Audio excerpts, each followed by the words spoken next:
Now, an E-Team exclusive. For more than 2 years, 5 On Your Side investigators have been showing how Ohio falls short in helping domestic violence survivors. From problems serving protection orders to the lack of laws preventing abusers from buying guns, the E-Team's Kevin Barry found one community helping victims is setting an example for other cities.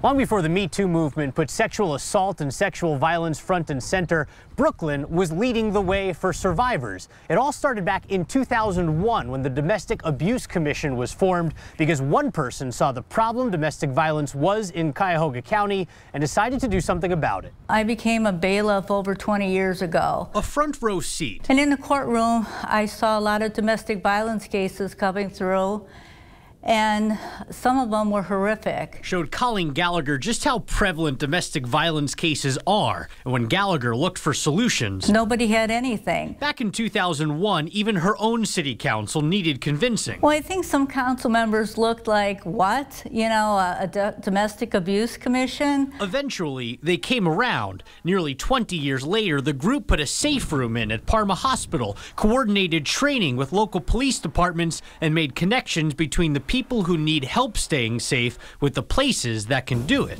It worked. City Council member Meg Ryan Shockey leads the group now. I don't want to just open up to ideas. She says in the age of the Me Too movement, the relatively small community of Brooklyn is showing what could be possible on a much larger scale in bigger communities. I think it's something that's very prevalent in this day and age, and it's sad to say that it still is. Shockey just took the group over this year. She says she wants to focus on training for high school kids learning about dating violence.